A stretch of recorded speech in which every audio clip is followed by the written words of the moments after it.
नमस्कार दोस्तों, मौरी क्लासेस में आपका स्वागत है। आज हम रीजनिंग का प्रैक्टिस सेट 7वां देखेंगे जो कि रेलवे एनटीपीसी ग्रुप डी के लिए काफी इंपॉर्टेंट है, क्योंकि इस प्रैक्टिस सेट में जो प्रश्न दिए गए हैं इन्हीं टाइप के प्रश्न आपकी परीक्षाओं में पूछे जाएंगे।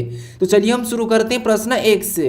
हमें पहला प्रश्न दिया है। प्रश्न कह रहा है कि निम्नलिखित विकल्पों में से संबंधित संख्या को चुनिए। यानी यहाँ पर जिस प्रकार 25 का संबंध 60 से है और 15 का संबंध 20 से है, उसी प्रकार 13 का संबंध किससे होगा यह हमें बताना है। ठीक है, तो ये हमारा नंबर एनालॉजी का प्रश्न है। तो हम सबसे पहले यहाँ पर यह पता करेंगे कि यहाँ पर इस 25 से 60 कैसे लिखा है और यहाँ पर 15 से 20 कैसे लिखा है।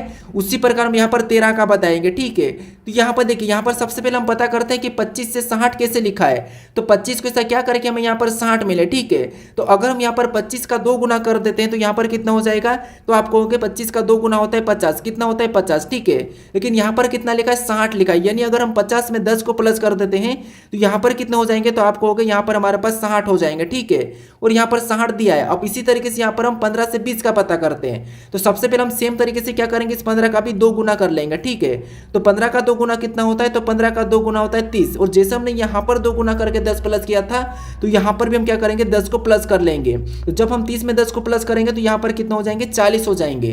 लेकिन यहाँ पर कितना लिखा 20 लिखा, मतलब ये लॉजिक यहाँ पर नहीं लगेगी। ठीक है, तो यहाँ पर हम दूसरी लॉजिक लगाते हैं। अगर हम यहाँ पर 25 का वर्ग करते हैं, ठीक है, तो 25 का वर्ग कितना होता है। तो 25 का वर्ग होता है 625।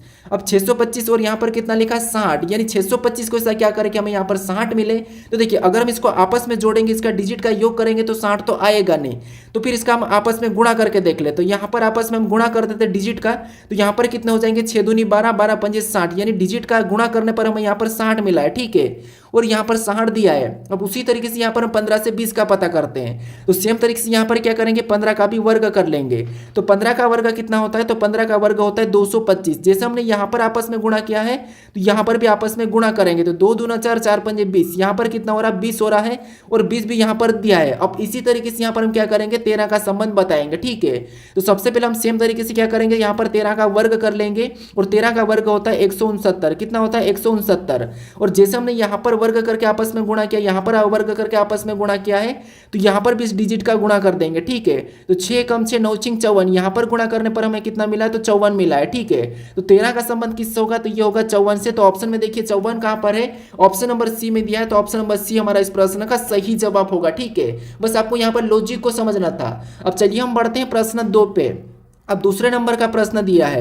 अब प्रश्न कह रहा है कि निम्नलिखित श्रृंखला श्रेणी में अगली संख्या कौन सी होगी। यानी हमें यहाँ पर एक श्रृंखला श्रेणी दी है और इसी में एक प्रश्नवाचक चिन्ह दिया है। यहाँ पर कौन सी संख्या होगी यह हमें बताना है। ठीक है, तो देखिए, जब भी हम श्रृंखला के प्रश्नों को सोल्व करते हैं तो सबसे पहले हम संख्या को ध्यान से देखते हैं कि संख्या कैसे लिखिए।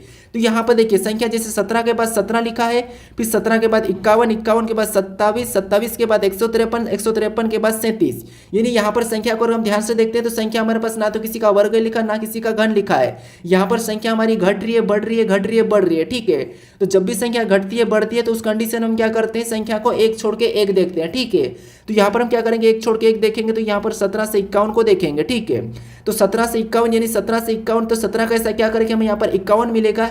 तो आप कहोगे 17 से 51 की ओर जाएंगे तो यहाँ पर 17 का 3 गुना करेंगे तो 17 3 51। ठीक है, अब सेम तरीके से और एक छोड़ के एक देखेंगे तो यहाँ पर 51 से 153, यानी 51 का भी ऐसा क्या करेंगे हमें यहाँ पर 153 मिले। तो यहाँ पर भी 51 का भी यहाँ पर क्या हुआ 3 गुना हुआ है। ठीक है, अब उसी तरीके से हमें और अगली संख्या पता करना है। तो यहाँ पर जो प्रश्नवाचक चिन्ह है वहाँ पर ही संख्या को बताना है। तो इस पैटर्न के हिसाब से यहाँ पर 3 गुना हुआ है, यहाँ पर 3 गुना हुआ है, तो हम क्या करेंगे इसमें भी एक छोड़ के इसमें भी 3 गुना कर लेंगे। ठीक है, तो जब हम 153 का 3 गुना करेंगे तो यहाँ पर अगली संख्या क्या हो जाएगी। तो कहोगा आप 459। क्या होगा, इसका 3 गुना होगा 459। ठीक है, क्या होगा 459। तो ऑप्शन में देखिए 459 कहाँ पर है। तो ऑप्शन नंबर बी में दिया है। तो ऑप्शन नंबर बी हमारा इस प्रश्न का सही जवाब हो जाएगा। ठीक है, अगर आपको इससे और अगली संख्या बताना होता है तो आप क्या करते हैं यहाँ पर और एक छोड़ के एक देखते हैं। ठीक है, जैसे यहाँ पर आप देखते हैं 17 से 27, यानी यहाँ पर क्या हो रहा है। तो आप कहोगे यहाँ पर हमारे पास +10 हो रहा है। ठीक है, कितना हुआ +10। अगर हम यहाँ पर 27 से और आगे देखते तो यहाँ पर एक छोड़ के एक देखेंगे तो यहाँ पर 37, यानी यहाँ पर भी क्या हुआ है। तो आप कहोगे यहाँ पर भी +10 हुआ है। तो इस पैटर्न के हिसाब से आप क्या करते हैं अगली संख्या बताने के लिए इसमें भी 10 प्लस कर लेते हैं। ठीक है, जैसे हमने यहाँ पर पैटर्न के हिसाब से नीचे 3 गुना किया। ठीक है, तो हमारा यहाँ पर ऑप्शन नंबर बी इस प्रश्न का सही जवाब होगा। ठीक है, आप बस पैटर्न को समझिए। अब चलिए हम बढ़ते हैं प्रश्न 3 पे। अब तीसरे नंबर का प्रश्न दिया है। अब प्रश्न कह रहा है कि किसी निश्चित कोड भाषा में हैप्पी को ZQQBI तथा रंग को HOBS कोडित किया जाता है। तो उसी भाषा में होली का कोड क्या होगा, ये हमें प्रश्न पूछ रहा है। ठीक है, तो ये हमारा कोडिंग डिकोडिंग का प्रश्न है। और जब भी हम कोडिंग डिकोडिंग के प्रश्नों को सोल्व करते हैं तो सबसे पहले हम क्या करते हैं कि कोड क्या दिया ये देखते हैं। तो यहाँ पर हमारे पास लेटर का कोड लेटर दिया है, यहाँ पर भी हमें लेटर का कोड लेटर ही दिया है। तो जब भी लेटर का कोड लेटर ही दिया जाता है तो उस कंडीशन में हम क्या करते हैं, उन लेटर को या तो प्लस माइनस करके देखते हैं अल्फाबेट में, या फिर हम क्या करते हैं उनका विपरीत देखते हैं। ठीक है, तो सबसे पहले हम क्या करते हैं क्रॉसिंग मेथड या फिर आगे पीछे देखते हैं। तो सबसे पहले यहाँ पर हम आगे से एक एक को देखते हैं। तो जैसे अगर हम यहाँ पर एस से जेड को देखेंगे तो यहाँ पर ज्यादा प्लस हो रहा है, मतलब लगभग बहुत ज्यादा। ठीक है, यानी ज्यादा डिफरेंट है। और ऐसे क्यू को देखेंगे तो यहाँ पर भी ज्यादा प्लस हो रहा है। इसका मतलब ये है कि हम क्या करेंगे, यहाँ पर अब पीछे से देखते हैं। पीछे से यहाँ पर देखिए, जिससे अगर हम यहाँ पर y से z को देखेंगे तो आप कहोगे यहाँ पर क्या हुआ है, तो आप कहोगे यहाँ पर +1 हुआ है। फिर हम यहाँ पर p से q को देखेंगे तो यहाँ पर भी +1, इस p से यहाँ पर q मतलब यहाँ पर भी +1। फिर बाद में यहाँ पर देखिए s से b मतलब यहाँ पर भी +1, s से यहाँ पर i मतलब यहाँ पर भी +1, यानी यहाँ पर अल्फाबेट में +1 किया है। क्या सेम तरीके से रंग से ये भी कुछ लिखा है, तो यहाँ पर देखिए यहाँ पर भी पीछे से देखेंगे तो g से h मतलब यहाँ पर भी +1, n से o मतलब यहाँ पर भी +1, a से b मतलब यहाँ पर भी +1 और r से s मतलब यहाँ पर भी +1। सभी में +1 हो रहा है, लेकिन यहाँ पर क्या हुआ था, पीछे से +1 हुआ है। तो हम यहाँ पर होली का बताना, तो हम क्या करेंगे सेम तरीके से यहाँ पर भी +1 पीछे से करेंगे। तो यहाँ पर सबसे पहले i में +1 करेंगे तो यहाँ पर क्या हो जाएगा, j होगा। फिर l में +1 करेंगे तो m होगा। फिर बाद में हम o में +1 करेंगे तो p होगा, और s में +1 करेंगे तो i हो जाएगा। ठीक है, तो ये ऑप्शन में देखिए JMPI कहाँ पर है, तो JMPI ऑप्शन नंबर हमें यहाँ पर C में दिया है। ऑप्शन नंबर C हमारा इस प्रश्न का सही जवाब होगा। ठीक है, अब चलिए हम बढ़ते हैं प्रश्न 4 पे। अब 4 नंबर का प्रश्न दिया है। अब प्रश्न कह रहा है कि उस वेन आरेख का चयन करें जो दिए गए वर्गों के बीच के संबंध को सही ढंग से निरूपित करेगा। यानी हमें यहाँ पर मणिपुर दिया है, उड़ीसा दिया है, मिजोरम दिया है, इनके बीच वेन डायग्राम कैसा बनेगा ये हमें प्रश्न पूछ रहा है। ठीक है, तो ज्यादातर आप क्या करते हैं, वेन डायग्राम के प्रश्नों को गलत कर देते हैं। लेकिन आपको जब भी वेन डायग्राम के प्रश्नों को सोल्व करना तो आपको क्या करना, शब्दों को ध्यान से देख लेना है, फिर आपको एक एक शब्द का डायग्राम बनाना है। जैसे यहाँ पर देखेंगे तो आपको पता है मणिपुर आपको पता है, उड़ीसा आपको पता है, मिजोरम आपको पता है। अब तीनों शब्दों को आप जानते हो तो आपको क्या करना है, एक एक शब्द का डायग्राम बना लेना है, आपका प्रश्न ऑटोमेटिक ही सोल्व हो जाएगा। ठीक है, तो मान लो सबसे पहले हम क्या करते हैं, मान लो हम यहाँ पर मणिपुर का डायग्राम बना लेते हैं। तो ये हमने क्या किया, मणिपुर का डायग्राम बना लिया। ठीक है, उसके बाद फिर हम यहाँ पर क्या करेंगे, दूसरे शब्द का बनाएंगे जो कि हमें यहाँ पर दिया ओडिशा। अब ओडिशा का डायग्राम बनाने से पहले आपको ये देखना है कि जो हमने यहाँ पर पहले मणिपुर का जो डायग्राम बना लिया है कि इनका ओडिशा से कोई संबंध है या नहीं है। तो आप कहोगे यहाँ पर मणिपुर और ओडिशा का आपस में कोई भी संबंध नहीं है, क्योंकि मणिपुर एक अलग राज्य है और ओडिशा एक अलग राज्य है। ठीक है, ये दोनों ही भारत के राज्य है, लेकिन ये दोनों अलग अलग है। तो इनका डायग्राम यहाँ पर कैसा बनेगा, तो आप कहोगे यहाँ पर अलग अलग बन जाएगा। ठीक है, उसके बाद फिर हम यहाँ पर क्या करेंगे, तीसरे शब्द का बनाएंगे। अब तीसरा शब्द हमें यहाँ पर दिया मिजोरम। अब मिजोरम का डायग्राम बनाने से पहले आपको ये देखना कि जो हमने यहाँ पर मणिपुर और ओडिशा का डायग्राम बना लिया है, क्या इनका संबंध मिजोरम से कोई है या नहीं है। तो आप कहोगे मिजोरम भी एक अलग राज्य है, तो ये भी इनका भी संबंध ओडिशा और मणिपुर से नहीं है, तो मिजोरम का डायग्राम इनसे अलग बन जाएगा। तो तीनों का डायग्राम कैसा बनेगा, अलग अलग बनेगा। ठीक है, तो ऑप्शन में देखिए इस प्रकार का कहां पर है, तो ऑप्शन नंबर हमें यहाँ पर सी में दिया है, तो ऑप्शन नंबर सी हमारा इस प्रश्न का सही जवाब हो जाएगा। बस आपको एक एक शब्द का डायग्राम बनाना है, आपका प्रश्न आसानी से सोल्व हो जाएगा। अब चलिए हम बढ़ते हैं प्रश्न 5 पे। अब 5 नंबर का प्रश्न दिया है। अब प्रश्न कह रहा है कि निम्नलिखित विकल्पों में से उस विकल्प को चुनिए जो अन्य से भिन्न या असंगत है। ठीक है, यहाँ पर कह रहा है कि भिन्न या असंगत है। तो देखिए ऑप्शन में हमारे पास यहाँ पर कुछ संख्या दी है, इनमें से 3 संख्या किसी न किसी प्रकार की समान में लिखी है, लेकिन एक अलग है, उसी का हमें यहाँ पर चयन कर रहा है। ठीक है, अब देखिए हम क्या करते हैं, जब भी संख्या में भिन्न या असंगत बताते तो हम क्या करते हैं, संख्या को देखते हैं कि संख्या कैसे लिखी है। तो यहाँ पर ना किसी का वर्ग और घन तो दिखाई नहीं दे रहा है, संख्या हमारे पास यहाँ पर बड़ी संख्या है। तो जब भी आपको यहाँ पर बड़ी संख्या मिले उस कंडीशन में आपको क्या करना है, या तो सम विषम देख लेना है, या फिर आपको क्या करना है, इनका डिजिट का योग करना है। तो सम विषम देखेंगे तो यहाँ पर हमारे पास संख्या सम विषम लिखती चल रही है। ठीक है, तो इसका मतलब ये है कि यहाँ पर हम क्या करेंगे, डिजिट का योग करके देख लेंगे। जैसे यहाँ पर डिजिट का योग करेंगे तो 9 और 1 कितने होंगे, 10, और 10 में 5 को जोड़ेंगे 15, और 15 में 3 18, 18 2 22, 20 और 20 और 27। ठीक है, 20 7 27, यानी यहाँ पर कितना हो रहा है, तो आपको 27 हो रहा है। अब नीचे देखते हैं तो 6 4 10, 10 3 13, 13 6 यहाँ पर 18, सॉरी 13 6 19, 19 7 हमारा 26, 26 और 1 27।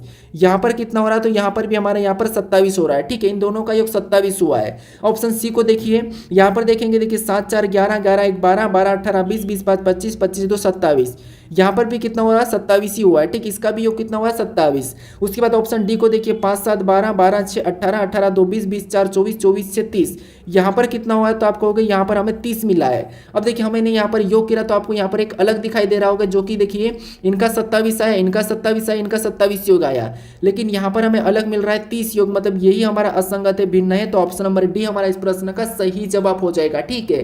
तो जब संख्या आपको ज्यादा बड़ी दिखाई दे तो आपको क्या करना है, वहां पर प्लस करके देख लेना है। अब चलिए हम बढ़ते हैं प्रश्न 6 पे। अब 6 नंबर का प्रश्न दिया है। अब प्रश्न कह रहा है कि दिए गए पैटर्न का ध्यानपूर्वक अध्ययन करें और प्रश्न चिन्ह को ज्ञात करें। यानी हमारे पास यहाँ पर एक पैटर्न दिया है और इनमें एक प्रश्नवाचक चिन्ह दिया है, तो यहाँ पर कौन सा लेटर होगा यह हमें बताना है, ठीक है। तो देखिए यह हमारा मिसिंग अक्षर वाला यानी कि हमारा यहाँ पर लुप्त अक्षर वाला प्रश्न है, और जब भी हम लुप्त अक्षर वाले प्रश्न को सोल्व करते हैं, लुप्त संख्या वाले प्रश्न को सोल्व करते हैं, तो वहां पर हम देखते हैं कि प्रश्नवाचक चिन्ह कहाँ पर दिया है। तो प्रश्नवाचक चिन्ह हमारा यहाँ पर दिया है, ठीक है। तो इसी की जगह हम क्या करते हैं, लेटर पता करते हैं, जिसे यहाँ पर नीचे और यहाँ पर हम पता कर सकते हैं। लेकिन हमारे पास यहाँ पर एक ही आकृति है, ठीक है, अलग अलग पैटर्न नहीं है। जब अलग अलग पैटर्न होता है तो हम क्या करते हैं, प्रश्न चिन्ह की जगह चिन्ह या संख्या को पता करते हैं। लेकिन यहाँ पर एक ही पैटर्न है तो यहाँ पर हम क्या करेंगे, किसी एक सोर्स से चलेंगे, ठीक है। तो यहाँ से इस छोर से चलते हैं। तो जैसे अगर हम एफ से के की ओर जाते हैं, एफ से के की ओर जाते हैं, तो यहाँ पर कितना प्लस हुआ ABCD में, तो एफ 6 नंबर पे, ये 11 नंबर पे, मतलब यहाँ पर +5 हो रहा है, ठीक है।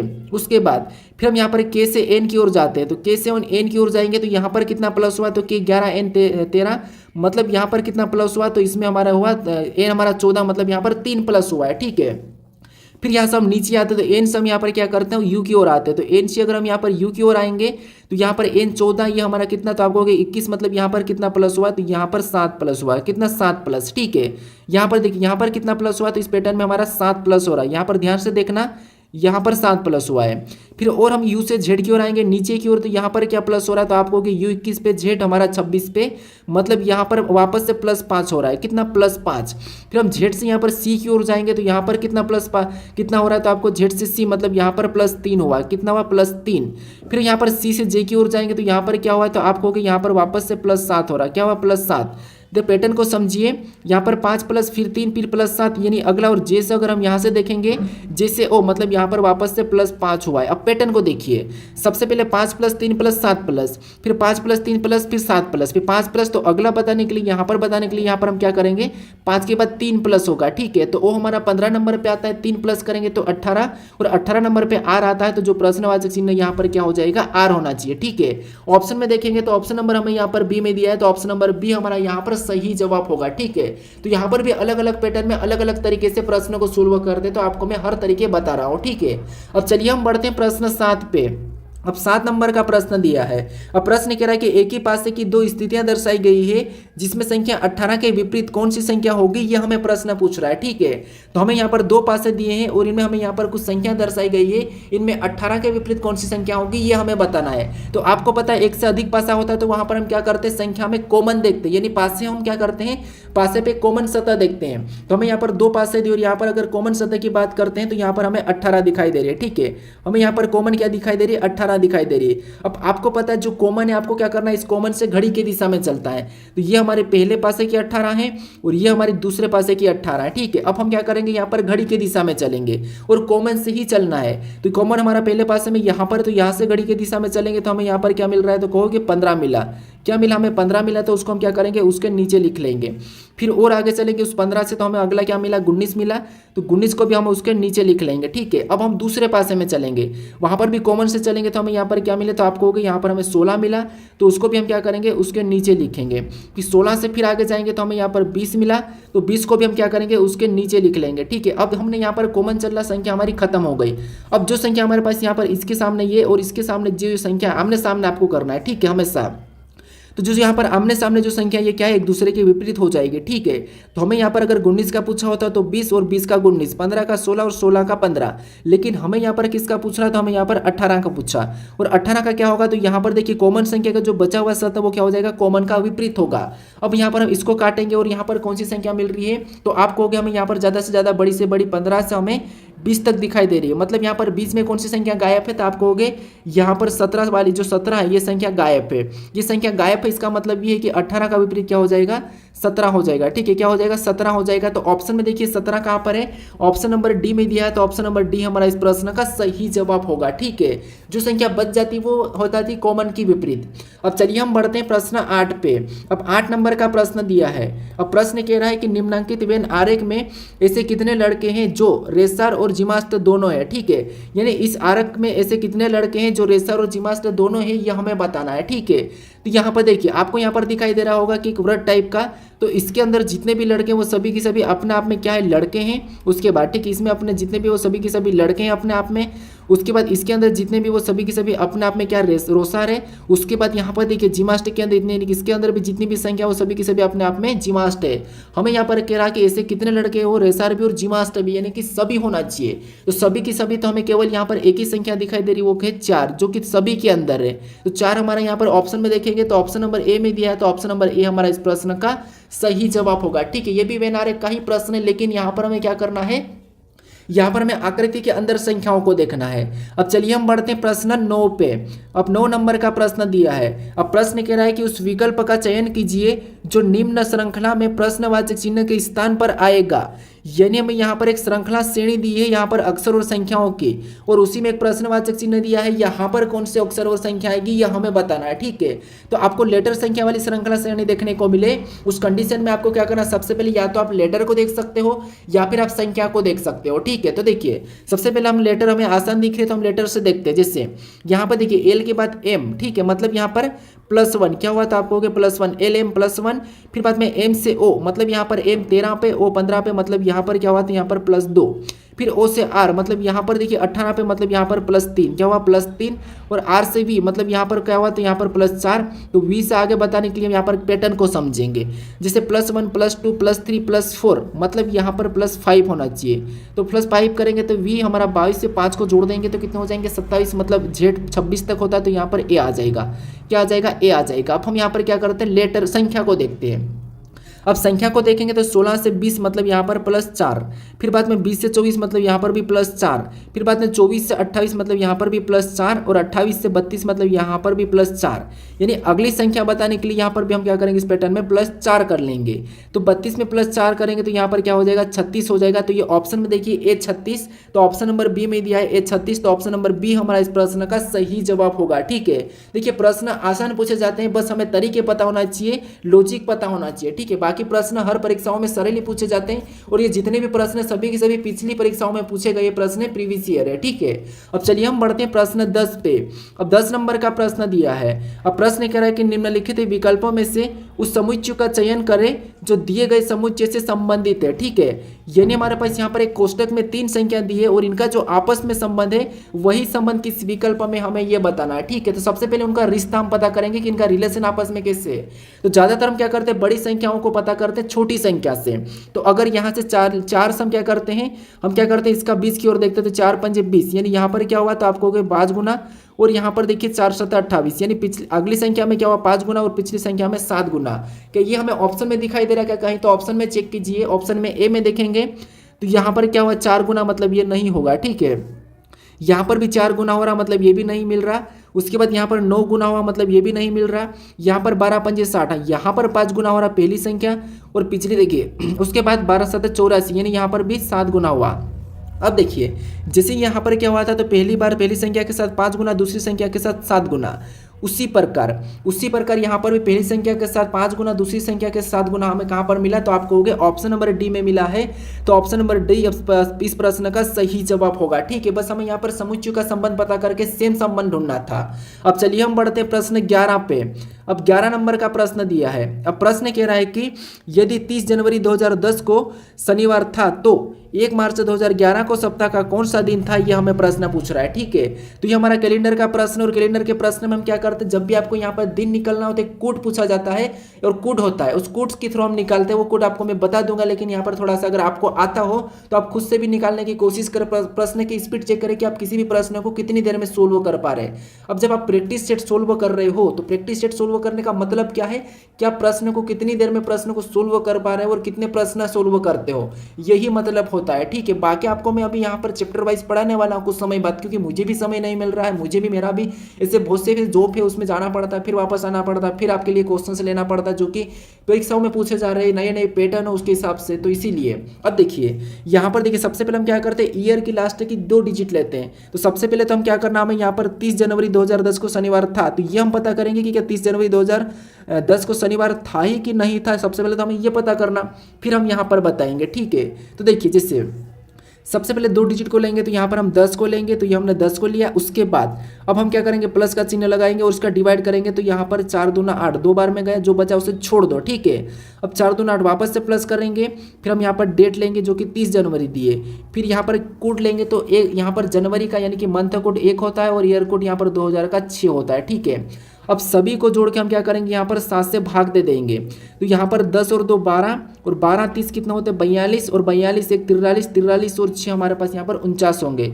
कितने होंगे, तो आप कहोगे 49 हो जाएंगे। 49 को जब 7 से भाग देंगे तो शेष हमारे पास 0 बचेगा, पूरा कटेगा।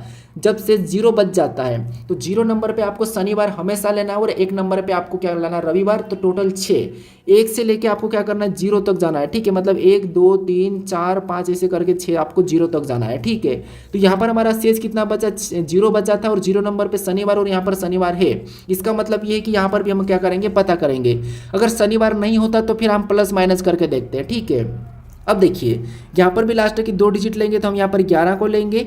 उसके बाद 11 को लेने के बाद प्लस का चिन्ह लगाएंगे और यहाँ पर क्या करेंगे, डिवाइड करेंगे, तो 4 दूना 8, ठीक है। शेष बचा छोड़ दो। उसके बाद तारीख लिखेंगे, तो तारीख 1 है। उसके बाद हम क्या करेंगे, मार्च का कोड 4 है। उसके बाद यहाँ पर 2000 का कोड 6 है, ठीक है। अब देखिए मंथ का कोड 4 है, अब इसको भी जोड़ के 7 से डिवाइड करेंगे, ठीक है। तो 11 2 कितना होंगे, तो आपको होंगे 13 13 1 14 और 14 4 हमारे पास 18 18 6 24। यहाँ पर कितना हो रहा है, तो आपको देखिए 11 2 तो हमारे पास 13 हो रहे, 13 1 14 14 4 18 18 6 24 हो रहे हैं। 18 से कितना हो रहे, तो आपको 24 हो रहे हैं और 24 को 7 से भाग देंगे, तो यहाँ पर 7 या 21 कितने बार में जा रहा है, 3 बार में 21 आया, 21 और शेष कितना बच रहा, तो आपको 3 हमारा शेष बचा है। तो 1 नंबर पे रविवार, 2 नंबर पे सोमवार, 3 नंबर पे मंगलवार, तो 3 हमारा शेष था। तो मंगलवार ऑप्शन में देखिए, मंगलवार में ऑप्शन नंबर बी में दिया है, तो ऑप्शन नंबर बी हमारा इस प्रश्न का सही जवाब हो जाएगा, ठीक है। अब चलिए हम बढ़ते हैं प्रश्न 12 पे। अब 12 नंबर का प्रश्न दिया है। अब प्रश्न यहाँ पर देखिए, एक निश्चित कूट भाषा में यहाँ पर कह रहा है कि a प्लस बी का अर्थ है कि a b की माँ है और a माइनस बी का अर्थ है कि a b का भाई है और a गुणे b का अर्थ है कि a b की पत्नी है और b भागित a भागित b का अर्थ है कि a b का पिता है। मतलब हमें यहाँ पर कुछ एग्जाम्पल यानी कि हमें यहाँ पर अर्थ दे दिया है और इसके हिसाब से हमें यहाँ पर बीच में रिलेशन निकाल के हमें यहाँ पर रिलेशन बताना है, ठीक है। ये प्रश्न थोड़ा सा टाइम खींच सकता है। कुछ लोग कैसे करवाते हैं आपको पता है, जैसे करवाते हैं कि इनमें बीच में ये पत्नी, ये पति, ये इसका बेटा, ये पिता, ये वो। ऐसे में क्या होता है कि कभी कभी रिलेशन बताने में गलती हो जाती है, तो इसलिए जो तरीका मैं बता रहा हूँ उससे ही करना। थोड़ा सा आप भले ही 2 सेकंड ज़्यादा ले लेना, लेकिन इस तरीके से ही करना है, ठीक है। जैसे सबसे पहले आपको इन दोनों में रिलेशन देखना है, यहाँ से बी और सी में। तो कौन सा चिन्ह है, प्लस का। और यहाँ पर प्लस का अर्थ क्या कहा, तो यहाँ पर ए प्लस बी, इसका अर्थ कहा कि ए बी की माँ है। क्या कहा है कि ए बी की माँ है, ठीक है। तो यहाँ पर भी बी सी की माँ हो जाएगी, तो यहाँ पर बी क्या हो जाएगी, तो बी सी की माँ हो जाएगी, तो सी कहाँ जाएगा, नीचे आ जाएगा, ठीक है। बी सी की माँ है तो यहाँ पर हम माइनस लगा लेते हैं। उसके बाद हम यहाँ पर देखेंगे यहाँ पर सी और डी का, ठीक है। यहाँ पर डी दिया है तो यहाँ पर सी और डी का देखेंगे, इसमें गुणे का चिन्ह। और यहाँ पर कह रहा है कि ए बी का अर्थ है, ए गुणे बी का अर्थ है कि ए बी की पत्नी है, मतलब सी डी की पत्नी है, यानी सी डी की पत्नी है। तो यहाँ पर सी डी की पत्नी बना लेंगे, तो ये हमने सी डी की पत्नी बना ली, ठीक है। सी डी की पत्नी है तो ये क्या हो गया, पति हो गया, ये दोनों आपस में पति पत्नी हो गए। उसके बाद और डी और ई का आपस में देखेंगे अब, ठीक है। यहाँ पर कौन सा चिन्ह है, तो आपको हो गया माइनस का है। और यहाँ पर ए माइनस बी का अर्थ क्या कहा कि ए बी का भाई है, मतलब डी ई का भाई है। अब डी क्या है, डी ई का भाई है, तो यहाँ पर हम ई का भाई बना लेंगे, ठीक है। उसके बाद ई और एफ का आपस में देखेंगे, तो यहाँ पर कौन सा भागित का चिन्ह है। और भागित का अर्थ क्या कर कि ए भागित बी का अर्थ है कि ए बी का पिता है, ए बी का पिता है, मतलब ई एफ का पिता है। ई क्या है, एफ का पिता है, ठीक है। ई जो एफ का पिता है तो एफ कहाँ हो जाएगा, नीचे हो जाएगा, क्योंकि ई इसका पिता है, ठीक है। ई एफ का पिता है तो यहाँ पर हम प्लस लगा लेंगे, ये पिता है, ठीक है। ई एफ का पिता है। उसके बाद अब आगे प्रश्न क्या करे कि तो डी का एफ से क्या संबंध है, ये हमें प्रश्न पूछ रहा है। और कुछ लोग क्या करते हैं, रिलेशन बताने में यहीं से भी गलती कर देते हैं, ठीक है। तो यहाँ पर आपको कैसे बताना, थोड़ा सा समझिए। जहाँ पर भी से लगा हो वहाँ से आपको उल्टा बताना है, यानी यहाँ पर देखिए जैसे एफ से डी का एफ से, यानी कि यहाँ पर आपको एफ से यानी से लगा तो आपको उल्टा बताना है कि एफ का डी क्या लगेगा, ठीक है। तो एफ का डी क्या लगेगा, तो आप कहोगे एफ का डी लगेगा हमारा, देखिए जैसे एफ हम है, ठीक है। और ये हमारे पिता और ये पिता का भाई है। कौन है, पिता का भाई है, मतलब अपना चाचा है, ठीक है। ऑप्शन में चाचा नहीं दिखाई दे रहा है लेकिन पिता का भाई दिखाई दे रहा है, तो ऑप्शन नंबर ए हमारा इस प्रश्न का सही जवाब हो जाएगा। ठीक है, क्या हो जाएगा? ऑप्शन नंबर ए हमारा इस प्रश्न का सही जवाब होगा। अब चलिए हम बढ़ते हैं प्रश्न 13 पे।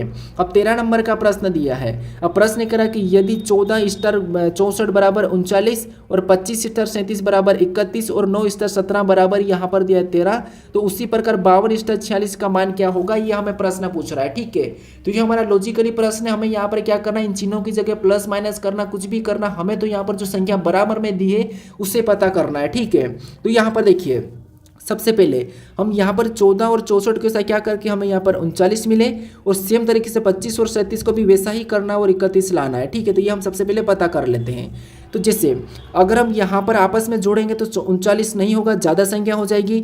माइनस करेंगे तो 14 और 39 देखिए 4 4 0, यानी यहाँ पर क्या होगा, तो आप कहोगे 85 होगा। इसमें माइनस भी करेंगे तो 50 होगा, लेकिन यहाँ पर 39 लिखा। माइनस करने पर कुछ भी नहीं हो रहा। अगर गुणा करेंगे तो गुणा करने पर तो संख्या बहुत बड़ी होना है, और भाग तो इसमें जा नहीं रहा। तो फिर हम क्या कर सकते हैं, अब हम यहाँ पर इन संख्याओं को या तो आधा करके देख सकते हैं। जैसे यहाँ पर 14 का आधा करेंगे तो आपको पता है कितना होगा, 7, और 64 का आधा कितना होगा, तो यहाँ पर होगा 32, और 32 और 7 को आपस में जोड़ेंगे तब आपको पता है यहाँ पर 39 हो रहा है, और 39 यहाँ पर दिया है। अब सेम तरीके से 25 37 का पता करते हैं।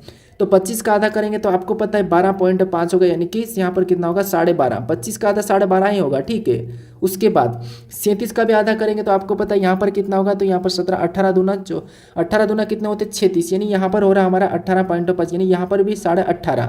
तो क्यों ना हम यहाँ पर क्या करते हैं, इनको आपस में इसमें भी सेम तरीके से जोड़ देते हैं। तो यहाँ पर देखिए साढ़े, यहाँ 5 5 जोड़ेंगे तो ये 1 बन जाएगा, मतलब एक तरफ 13, यानी हम 13 को प्लस करते हैं तो 18 13 कितना होगा, तो आप कहोगे 18 और 13 हमारे पास यहाँ पर कितना हो रहा है, तो यहाँ पर हमारे पास हो रहा है 31। कितना हो रहा है, 31, और 31 भी यहाँ पर दिया है क्या। इसी तरीके से 13 को भी लिखा, तो यहाँ पर हम 13 का पता करते हैं। तो यहाँ पर 9 का आधा करते हैं, तो 9 का आधा कितना होगा, तो आप कहोगे 9 का आधा होगा 4.5। कितना होगा, 4.5, और 17 का आधा कितना होता है, तो 17 का आधा आप कहोगे 8.5। कितना होगा, 8.5। ठीक है, तो एक काम करते हैं, एक को हम क्या करते हैं, यहाँ पर एक को 4 लिख लेते हैं और एक को हम 9 बना देते सीधे। ठीक है, और इनको भी आपस में प्लस करेंगे तो यहाँ पर भी 13 हो रहा है। ठीक है, क्या हो रहा है, 13 हो रहा है, और 13 भी यहाँ पर है। अब इसी तरीके से यहाँ पर हम क्या करेंगे, 52 और 46 का मान बताएंगे।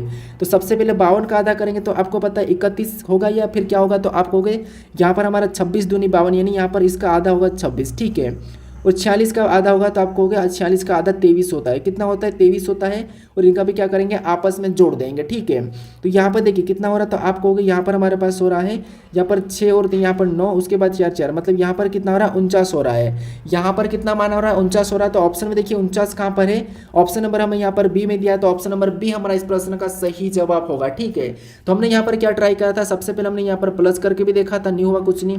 माइनस कर लिया, इसमें गुणा करेंगे तब भी नहीं आएगा, फिर हमने यहाँ पर भाग देना तो फिर भी नहीं आया। तो इसलिए आपको यहाँ पर कुछ भी करके देखना, लेकिन सभी में एक ही तरीका लगाना, याद रखना आपको सभी में एक ही तरीका लगाना है। ठीक है, अब चलिए हम बढ़ते हैं प्रश्न 14 पे। अब 14 नंबर का प्रश्न दिया है। अब प्रश्न कह रहा है कि उस सही विकल्प को चुने जिसमें दी गई श्रृंखला के रिक्त स्थानों में उसी क्रम में रखने पर श्रृंखला तार्किक रूप से पूरा हो जाएगी।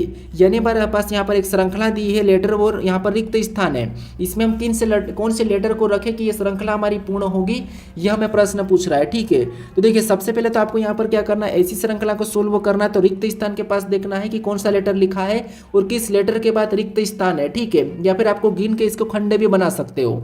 तो यहाँ पर अगर हम देखेंगे तो आपको पता है यहाँ पर बी के बाद दिखाई दे रहा है, और बी के बाद इधर कहीं भी हमें कोई लेटर नहीं दिखाई दे रहा है, लेकिन यहाँ पर डी से पहले तो हमें दिखाई दे रहा है। आप कहोगे यहाँ पर डी से पहले भी हमें कोई भी ऐसा नहीं दिखाई दे रहा है, लेकिन ये बी के बाद हमें यहाँ पर सी दिखाई दे रहा है। क्या दिखाई दे रहा है, सी दिखाई दे रहा है। इसका मतलब ये कि यहाँ पर हम सी को भर सकते हैं। ठीक है, ये हमने क्या करा, सी को भरा, बी सी डी। अब डी के बाद हमें यहाँ पर कोई भी नहीं दिखाई दे रहा, लेकिन यहाँ पर हमें डबल पी दिखाई दे रहा है, यहाँ पर हमें डबल पी दिखाई दे रहा है। इसका मतलब ये है कि यहाँ पर भी हम क्या करेंगे, पी को भर लेंगे। ठीक, यहाँ पर भी हम पी को भरेंगे तो देखिए यहाँ पर B C D P P वापस रिपीट हो रहा है, यहाँ से काट लेंगे क्योंकि हमारा लेटर रिपीट हुआ। तो यहाँ से हम क्या करेंगे, इसको काट लेंगे। अब यहाँ पर देखिए B C D P P, यहाँ पर बी सी, यहाँ पर डी को भरेंगे तो B C D P P double P. ठीक है, ये हमने काटा। यहाँ पर देखिए B C D P P, यहाँ पर भी B C D T P P D P P. उसके बाद यहाँ पर भी हम क्या करेंगे, बी भरेंगे तो B C D P P, यहाँ पर भी B C D P P, तो ये हमने भर दिया। उसके बाद यहाँ पर बी सी डी, यहाँ पर भरेंगे डी और पी पी। ठीक है, अब देखिए सभी को पढ़िए, यहाँ पर भी B C D P P, यहाँ पर भी B C D P P, यहाँ पर भी B C D P P, यहाँ पर भी B C D P P, सभी खाने हमारे समान है। अब हमने कौन कौन से लेटर को भरा था, हमने सबसे पहले यहाँ पर सी को भरा था, उसके बाद हमने यहाँ पर पी को भरा, फिर हमने डी को भरा, फिर हमने पी को भरा, फिर वापस हमने बी को, फिर हमने डी को, फिर हमने सी को, फिर डी को। तो ये ऑप्शन में देखिए, ऑप्शन में देखेंगे तो ऑप्शन नंबर हमें यहाँ पर सी में दिया है, तो ऑप्शन नंबर सी हमारा इस प्रश्न का सही जवाब होगा। ठीक है, तो ऐसी श्रृंखला मिले तो आपको क्या करना है, यहाँ पर देखना है कि किस रिक्त स्थान किस लेटर के बाद है। अब चलिए हम बढ़ते हैं प्रश्न 15 पे। अब 15 नंबर का प्रश्न दिया है। अब प्रश्न कह रहा है कि निम्नलिखित आकृति में कितने आयत की संख्या है। अब देखिए, आप कहोगे आपके वीडियो बहुत लेट आ रहे हैं, आप वीडियो रोज नहीं बना रहे हो। तो दोस्तों मैं आपको बता देता हूँ कि मेरी थोड़ी सी तबीयत बिगड़ गई थी, इसलिए मैं आपको वीडियो नहीं दे पा रहा था। लेकिन अब देखिए, मेरे आज भी थोड़ा सा गला मेरा बैठा है और मेरी आवाज़ भी आपको थोड़ी सी अलग लग रही है, फिर भी मैं आपको वीडियो दे रहा हूँ। तो थोड़ा सा मुझे माफ़ करना कि आपको मैं वीडियो नहीं दे पा रहा हूँ और ना ही प्रॉपरली मैं अभी काम कर पा रहा हूँ इस पर, क्योंकि मेरी तबीयत ज़्यादा अच्छी नहीं है। तो इसलिए यहाँ पर थोड़ा सा लगता है ज़्यादा मुझे क्लास लेने में थोड़ी सी दिक्कत आती है, इसलिए मुझे माफ़ करना। बाकी मैं आपको कोशिश करूँगा अभी आज से थोड़ा सा ठीक हूँ तो आपको मैं डेली वीडियो देने की कोशिश करूँगा और हर एग्जाम का और नए पैटर्न के साथ और चैप्टर वाइज भी देने की कोशिश करूँगा। बस कुछ समय और वेट कीजिए, मैं आपको मैं लाइव भी आने की कोशिश कर रहा हूँ। ठीक है, बस इस बार मेरी तबीयत बिगड़ गई थी, इसलिए मैं 4-5 दिन और मैंने यहाँ पर क्या करा था, वीडियो नहीं दे पाया था। ठीक है, बीच में अपनी होली भी थी तो मैंने होली भी सही ढंग से नहीं मनाया हूँ, क्योंकि मेरी तबीयत ही ठीक नहीं थी, तो मैंने होली मनाया और ना वीडियो बनाया। ठीक है, तो मुझे इसके लिए माफ़ करना। अब हमें यहाँ पर क्या करा कि इस आकृति में आयत की संख्या कितनी है दोस्तों। ठीक है, तो यहाँ पर देखिए, सबसे पहले हमें यहाँ पर आकृति भले ऐसी वैसी दिखाई दे रही है, लेकिन आपको पता आयत कैसा होता है, कुछ इस टाइप से होता है। ये एक आयत है, तो इसी की संख्या कितनी है हमें ये गिनना है। तो हमें यहाँ पर लगभग आसान दिख रहा है। ठीक है, कैसे देखिए, यहाँ पर सिंगल को गिनेंगे तो यहाँ पर 1, फिर ये 2, ये 3, ये 4, ये 5, ये 6, ये 7, ये 8, ये 9, ये 10। टोटल हमारे पास टोटल 10 छोटे वाले हैं और एक ये हमारे पास ये बड़ा वाला है। ठीक है, तो टोटल हमें यहाँ पर 11 ही दिखाई दे रहे हैं, बाकी हमें यहाँ पर और भी बनता हुआ नहीं दिखाई दे रहा है। इसका मतलब ये कि इस आकृति में टोटल 11 ही आयत है। ठीक है, तो ऑप्शन में देखिए, ऑप्शन नंबर हमें यहाँ पर सी में दिया है, तो ऑप्शन नंबर सी हमारा इस प्रश्न का सही जवाब हो जाएगा। ठीक है, अब चलिए हम बढ़ते हैं प्रश्न 16 पे। अब 16 नंबर का प्रश्न दिया है। अब प्रश्न कह रहा है कि जिस प्रकार दूसरे अक्षरों का पहले अक्षरों से संबंध है, उसी प्रकार चौथे अक्षरों का संबंध तीसरे अक्षरों से ज्ञात करें। ठीक है, तो यहाँ पर देखिए, सबसे पहले ये भी हमारा एनालॉजी का प्रश्न है और लेटर एनालॉजी का है। ठीक है, यानी यहाँ पर जिस प्रकार यहाँ पर टेबल का संबंध यहाँ पर ELBAT से है, उसी प्रकार चेयर का किससे होगा यह हमें बताना है। ठीक है, तो यहाँ पर देखिए, अगर हम यहाँ पर ध्यान से देखेंगे, हमें यहाँ पर लेटर वाला दिया है, तो जो लेटर हमें टेबल में दिखाई दे रहे हैं वही लेटर हमें यहाँ पर भी दिखाई दे रहे हैं। इसका मतलब ये है कि यहाँ पर कहीं ना कहीं यहाँ पर लेटर को बदल के लिखा गया या फिर क्रॉसिंग मेथड की है। ठीक है, तो यहाँ पर हमें दिखाई दे रहा है कि पीछे से लिखना शुरू किया, जैसे यहाँ पर ई को यहाँ पर उठा के लिखा, एल को फिर लिखा, फिर बी को लिख दिया, फिर यहाँ पर ए को लिख दिया, फिर यहाँ पर लास्ट में टी को लिखा। मतलब इसने क्या करा, उल्टा कर दिया, बदल दिया, पलट दिया। ठीक है, तो हम भी यहाँ पर पलट देंगे। तो सबसे पहले आर को लिखेंगे तो यहाँ पर आर होगा, फिर हम आई को लिखेंगे तो यहाँ पर आई हो जाएगा, फिर ए दिया तो हम ए को लिख लेंगे, उसके बाद एच दिया तो यहाँ पर हम एच को लिखेंगे, फिर सी दिया तो यहाँ पर हम क्या करेंगे, सी को लिखेंगे। अब ये ऑप्शन में चेक करिए, RIAHC, तो यहाँ पर ऑप्शन में देखेंगे तो ऑप्शन नंबर डी में दिया है, तो ऑप्शन नंबर डी हमारा इस प्रश्न का सही जवाब हो जाएगा। ठीक है, अब आपको यहाँ पर सारे प्रश्न सरल लग रहे होंगे, तो देखिए ये प्रश्न पिछली परीक्षाओं में पूछे गए थे और मेरा बताने का तरीका सरल है, इसलिए आपको सरल लग रहे होंगे। ठीक है, अब चलिए हम बढ़ते प्रश्न 17 पे। अब 17 नंबर का प्रश्न दिया है। अब प्रश्न कह रहा है कि एक निश्चित कोड पद्धति में पॉजिटिव को यहाँ पर यह KQHKGKEG लिखा जाता है, तो यहाँ पर नेगेटिव को उसी कोड में कैसे लिखा जाएगा, ये हमें प्रश्न पूछ रहा है। ठीक है, तो ये हमारा कोडिंग डिकोडिंग का ही प्रश्न, और कोडिंग डिकोडिंग के प्रश्न आपको पता है 2 से 3 प्रश्न एग्जाम में पूछे जाते हैं हर एग्जाम में। सबसे ज़्यादा कोडिंग डिकोडिंग के प्रश्न बनते हैं और सेकंड हमारे एनालॉजी के बनते हैं। ठीक है, इसीलिए मैं एनालॉजी और कोडिंग डिकोडिंग के 2-1 प्रश्न करवाता हूँ प्रैक्टिस सेट में। अब देखिए, सबसे पहले मैं यहाँ पर लेटर का कोड आपको पता है, लेटर ही दिया तो हम क्या करेंगे, अल्फाबेट में माइनस प्लस करके देखेंगे। तो यहाँ पर देखिए पी से क्या लिखा है, के लिखा। वहाँ पर देखिए लेटर हमारे यहाँ पर देखिए, इन लेटर को देखना, पी का यहाँ पर कोड क्या लिखा, तो आप कहोगे के लिखा, मतलब ये तो इसका विपरीत है।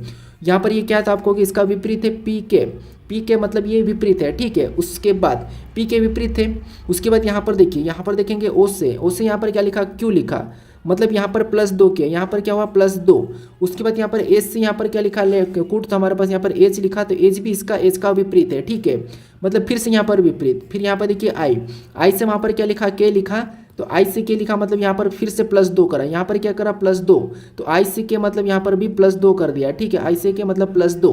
उसके बाद यहाँ पर टी से वहाँ पर क्या लिखा, तो टी से जी लिखा, टी से जी मतलब यहाँ पर और विपरीत कर दिया, क्या करा, विपरीत। उसके बाद आई से वहाँ पर वापस से के लिखा, मतलब यहाँ पर भी और +2 किया, क्या करा +2। फिर बाद में यहाँ पर वी से वहाँ पर वी लिखा, कोड क्या लिखा वी लिखा है, इसका मतलब फिर यहाँ पर विपरीत, और ई से यहाँ पर क्या लिखा है जी, मतलब यहाँ पर और +2, क्या करा +2, ये जी लिखा है। ठीक है, तो यहाँ पर पैटर्न आप समझ में आया, सबसे पहले विपरीत, फिर +2 विपरीत +2 विपरीत +2 विपरीत +2। तो हमें भी यहाँ पर सेम तरीके से नेगेटिव में बताना है। तो पहला विपरीत, फिर प्लस, फिर विपरीत, फिर प्लस, फिर विपरीत, फिर प्लस। ठीक है, तो पहला विपरीत होगा तो एन का विपरीत क्या होगा, तो आपको होगा एम, और ई में 2 प्लस करेंगे तो यहाँ पर क्या हो जाएगा जी, तो एम जी ऑप्शन में ठीक है दिखाई दे रहा है। फिर यहाँ पर हमने क्या करा, तो इसमें हमने विपरीत बताया, इसमें हमने +2 किया। फिर वापस हम यहाँ पर क्या करेंगे, विपरीत करेंगे, तो जी का विपरीत क्या होता है T, M G T option में दिया है। ठीक है, उसके बाद वापस से ए में हम क्या करेंगे, 2 को प्लस करेंगे, इसमें हमने विपरीत, तो यहाँ पर हम 2 प्लस करेंगे, तो यहाँ पर क्या हो टी सी हो जाएगा। ठीक है, क्या हो जाएगा सी हो जाएगा, ए में 2 प्लस करेंगे तो सी हो जाएगा। उसके बाद फिर हम यहाँ पर क्या करें टी, और टी में क्या करेंगे, तो आप कहोगे टी का और विपरीत करेंगे तो यहाँ पर जी हो जाएगा, क्या हो जाएगा जी। उसके बाद आई में वापस से हम क्या करेंगे, तो आप कहोगे वापस हम +2 करेंगे तो यहाँ पर के हो जाएगा। उसके बाद वी में वापस हम क्या करेंगे इसका, तो आप कहोगे विपरीत करेंगे तो ई विपरीत हो जाएगा, और ई में 2 जोड़ेंगे तो यहाँ पर जी हो जाएगा। ये ऑप्शन में देखेंगे तो एम जी टी सी जी के जी ई जी, तो हमें ऑप्शन नंबर यहाँ पर मैच हो रहा था, लेकिन यहाँ पर क्या है, तो यहाँ पर सी होना था, बस इतना सा मिस्टेक है, बाकी ऑप्शन नंबर ये हमारा पूरा मैच हो रहा है। ठीक है, यहाँ पर देखिए दूसरे ऑप्शन में हमें मैच नहीं हुआ है, ऑप्शन नंबर सी मैच हुआ है, तो ऑप्शन नंबर सी हमारा इस प्रश्न का सही जवाब होगा। टाइपिंग मिस्टेक हो जाती है दोस्तों। ठीक है, अब चलिए हम बढ़ते हैं प्रश्न 18 पे। अब 18 नंबर का प्रश्न दिया है। अब प्रश्न कह रहा है कि निम्न में से कौन सी विकल्प आकृति नीचे दी गई आकृति स्वरूप को पूरा करेगी। यानी इस आकृति में एक प्रश्नवाचक चिन्ह है, इसमें हम किस विकल्प आकृति को रखें कि आकृति हमारी पूर्ण होगी, यह हमें प्रश्न पूछ रहा है। ठीक है, तो यहाँ पर देखिए सबसे पहले आपको पता है अगर ये वाला ब्लैक ऊपर और नीचे है तो इसका मतलब यहाँ पर भी एक ब्लैक ऊपर नीचे हो जाएगा। ठीक है, यहाँ पर भी एक ब्लैक ऊपर नीचे हो जाएगा। तो ऑप्शन में देखेंगे सभी में है, यहाँ पर नहीं है तो ये नहीं हो सकती है। ठीक है, उसके बाद अगर ये वाला लाइन यहाँ पर है तो यहाँ पर ये भी होगा, तो ये नीचे की ओर जा रहा मतलब ये नहीं होगा, ये इस साइड है तो ये बीच में ये लाइन तो है ही नहीं कि होगी। तो यहाँ पर देखेंगे तो ठीक है इसमें बीच में लाइन है, यहाँ पर ये वाली लाइन जो पूरी होगी तो यहाँ पर भी ये लाइन है, तो यहाँ पर ये वाली लाइन नहीं है तो ये भी नहीं होगा। ऑप्शन नंबर डी हमारा इस प्रश्न का सही जवाब होगा, जो कि प्रॉपर मैच कर रहा है। ठीक है, ऑप्शन नंबर डी हमारा इस प्रश्न का सही जवाब होगा, इस आकृति को ऑप्शन नंबर डी पूर्ण करेगी। अब चलिए हम बढ़ते हैं प्रश्न 19 पे।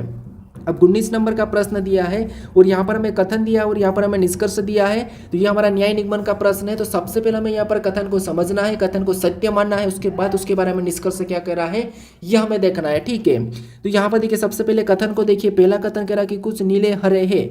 यहाँ पर क्या कह रहा है कि कुछ नीले हरे है, नहीं यहाँ पर हम बनाते हैं कुछ नीले, तो ये नीले का डायग्राम बनाया हमने और कुछ नीले हरे हैं, तो यहाँ पर हम क्या करेंगे कुछ नीले हरे को बना लेंगे।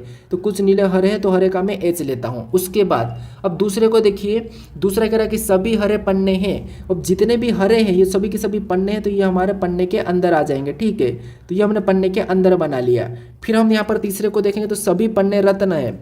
अब जितने भी पन्ने वो सभी के सभी रत्न है, तो यहाँ पर हम क्या करेंगे सभी को अंदर ले लेंगे और सभी के सभी पन्ने क्या है रत्न है, तो यहाँ पर हम आर बना लेंगे।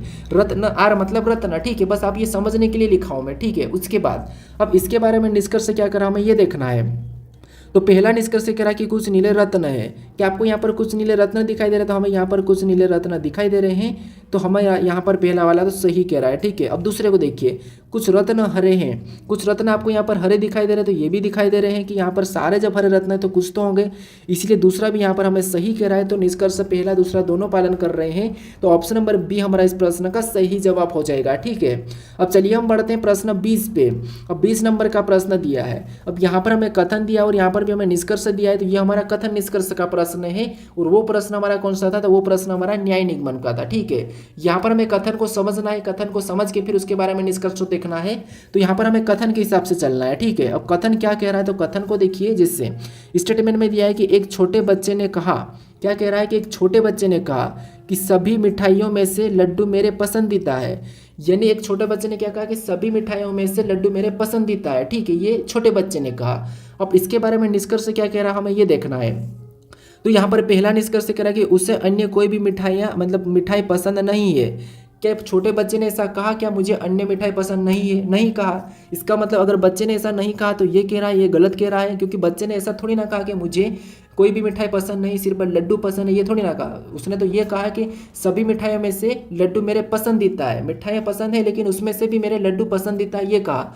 लेकिन इसका निष्कर्ष क्या कहे कि उसे अन्य कोई भी मिठाई पसंद नहीं है, तो ऐसा थोड़ी ना है, उसे पसंद नहीं, ऐसा तो हो ही नहीं सकता है। तो वहाँ पर तो कहा ही नहीं, कथन में नहीं कहा, तो हम यहाँ पर निष्कर्ष में कैसे कहेंगे? तो पहला गलत है। अब दूसरे को देखिए, दूसरा कह रहा है कि उसके लिए उपलब्ध एकमात्र मिठाई लड्डू ही है। क्या बच्चे ने ऐसा कहा कि मेरे लिए सिर्फ एकमात्र, क्या वहाँ पर लड्डू ही एकमात्र ऐसे थे उपलब्ध जो बच्चे को पसंद हो? नहीं, ऐसा नहीं है। यहाँ पर देखिए उनके लिए उपलब्ध एकमात्र मिठाई लड्डू ही है, तो ऐसा नहीं है, और भी मिठाइयाँ होगी, बस उसको तो लड्डू पसंद था, तो ये भी गलत कह रहा है। ठीक है, तो दोनों की दोनों यहाँ पर निष्कर्ष गलत कह रहे हैं। तो ऑप्शन में देखिए दोनों ही अनुसरण नहीं कर रहे, तो न तो पहला और न ही दूसरा, ऑप्शन नंबर डी इस प्रश्न का सही जवाब होगा। हमेशा आपको निष्कर्ष में जो दिया है, स्टेटमेंट में जो दिया है, वही आपको कंक्लूजन में लेना है। ठीक है, अब चलिए हम बढ़ते हैं प्रश्न 21 पे। अब 21 नंबर का प्रश्न दिया है। अब प्रश्न करा, यहाँ पर कथन दिया और यहाँ पर अवधारणाएं दिए। तो आपको देखिए ये पूर्ण धारणाएं के प्रश्न है, तो यहाँ पर आपको क्या करना है, यहाँ पर भी कथन को समझना है, फिर इसकी धारणाएं देखना है। ठीक है, तो हमें यहाँ पर कथन करा कि मुझे भोजन पकाना पसंद है, मैं एक शेफ बनना चाहता हूँ। मतलब कथन कह रहा है कि मुझे भोजन पकाना पसंद है और मैं एक शेफ बनना चाहता हूँ। ठीक है, अब इसके बारे में अवधारणा देखिए, क्या वो सही कह रही है या सही दी है? तो सही दी कि नहीं? देखिए पहली है कि मैं एक शेफ हूँ। भाई यहाँ पर कह रहा है कि मैं एक शेफ बनना चाहता हूँ, तो ये यहाँ पर अवधारणा दी कि मैं एक शेफ हूँ, तो ये तो गलत है, क्योंकि भाई वो वहाँ पर क्या बनना चाहता है? शेफ बनना चाहता है। मुझे भोजन पकाना पसंद है और मैं एक शेफ बनना चाहता हूँ, मतलब वो बनना चाहता है, शेफ है नहीं, वो बनना चाहता है। लेकिन ये मैं एक शेफ हूँ कह रहा, तो ये गलत है। अब दूसरे को देखिए, दूसरा कह रहा है कि मैं एक शेफ नहीं हूँ। हाँ, मैं एक शेफ नहीं हूँ, तो ये सही है, क्योंकि ये शेफ बनना चाहता है, तो ये नहीं है इसलिए बनना चाहता है, ये सही कह रहा है कि मैं एक शेफ नहीं हूँ। तो दूसरा वाला यहाँ पर क्या कह रहा है? सही है। तो दूसरा वाला ऑप्शन में देखेंगे तो केवल सी में दिया है, केवल निष्कर्ष दो अंतर्निहित है, तो ऑप्शन नंबर हमारा सी वाला इस प्रश्न का सही जवाब हो जाएगा। ठीक है, अब चलिए हम बढ़ते हैं प्रश्न 22 पे। अब 22 नंबर का प्रश्न दिया है। अब प्रश्न कह रहा है कि दिए गए अक्षरों को क्षैतिज दर्पण पर रखने पर दर्पण प्रतिबिंब कैसा होगा, ये हमें प्रश्न पूछ रहा है। ठीक है, मतलब यहाँ पर हमारे पास अक्षर और संख्या और एक आकृति है, इसको हम क्या करेंगे? इधर रखेंगे, तो कैसा बनेगा ये इसका डायग्राम, ये हमें बताना है। ठीक है, अब देखिए यहाँ पर हम क्या करेंगे, सबसे पहले आपको पता है 5 कैसा बनेगा, तो 5 ऐसा बनेगा नहीं, यहाँ तो उल्टा हो जाएगा। 5 हमारा ऐसा बनेगा, ऐसा करके ऐसा 5 बन जाएगा, और जो यहाँ पर हमें क्यू दिखाई दे रहा है वो इधर आके पी बन जाएगा। ठीक है, तो यहाँ पर हम देखेंगे तो ऐसा 5 और यहाँ पर ऐसा पी, हमें यहाँ पर नहीं है, यहाँ पर नहीं दिखाई दे रहा है, ये हमें केवल 2 में दिखाई दे रहा। अब ये जो लाइन ये सामने आ जाएगी, इधर आ जाएगी ऐसी वाली सामने वाली, तो सामने हमारे पास यहाँ पर नहीं है, तो सामने किधर आएगी? तो आप कहोगे यहाँ पर नहीं है। ठीक है, ये तो वहीं पर है, तो ये नहीं होगा। ऑप्शन नंबर बी हमारी यहाँ पर आ गई। ठीक है, मतलब इधर दिखाएगी 3, तो यहाँ पर ऑप्शन नंबर बी हमारा यहाँ पर मैच हो रहा है। ठीक है, कौन सा होगा? Option number B. तो ऑप्शन नंबर बी हमारा इस प्रश्न का सही जवाब हो जाएगा। ठीक है, अब चलिए हम बढ़ते हैं प्रश्न 23 पे। अब 23 नंबर का प्रश्न दिया है। अब प्रश्न कह रहा है कि हितेश जया से अधिक धनी है, मोहन जया से कम धनी है, पवार जया से कम धनी है, अंति अमित हितेश से अधिक धनी है, तो सबसे गरीब कौन है? अब ये हमारा रैंकिंग वाला प्रश्न है, और आपको इसे कैसे सोल्व करना, बस आपको देखिए मैं थोड़ा सा बताता हूँ। तो आपको ये लाइन पता है, ठीक है। अब ये लाइन छोटी लाइन किससे? इससे, और ये लाइन ये इससे, ये छोटी है बड़ी है, उसके बाद ये सबसे बड़ी है। ये लाइन तो आपको पता है, बस इसी तरीके से सोल्व करना है। अब प्रश्न को पढ़िए। प्रश्न कह रहा है कि हितेश जया से अधिक धनी है, मतलब ये हमारा हितेश हो गया। ठीक है, यहाँ पर देखिए हितेश जया से अधिक धनी है, मतलब देखिए ये हमारा हितेश हो गया। ठीक है, हितेश को हमने खड़ा कर लिया। हितेश जया से अधिक धनी है, मतलब जया को हम नीचे खड़ा करेंगे क्योंकि ये कम धनी है, तो हितेश जया से अधिक धनी है, मतलब ठीक है दिख रहा है। उसके बाद मोहन जया से कम धनी है, मोहन जया से कम धनी है, इसका मतलब ठीक है मोहन यहाँ हो सकता है, जैसे सॉरी यहाँ पर क्या कहा था, तो मोहन जया से कम धनी है, तो मोहन जया से कम धनी मतलब मोहन यहाँ पर होगा, जया से भी कम है इसका मतलब यहाँ होगा।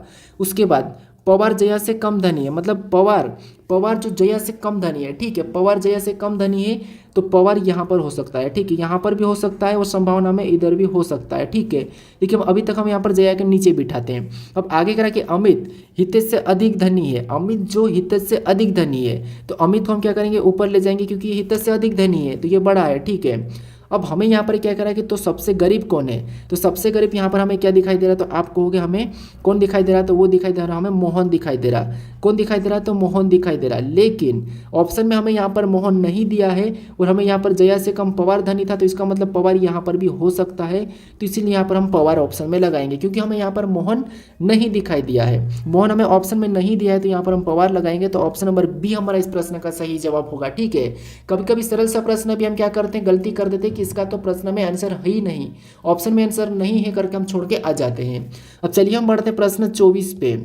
अब 24 नंबर का प्रश्न दिया है। अब प्रश्न करके निम्न आकृति में वर्गों की संख्या कितनी है, यानी इस आकृति में वर्गों की संख्या कितनी है हमें ये बताना है। ठीक है, तो यहाँ पर देखिए सबसे पहले आपको पता है वर्गों की संख्या काउंट करना, तो हमें यहाँ पर कॉलम में संख्या लिखना है और लास्ट से लास्ट वाले के साथ गुणा करना है।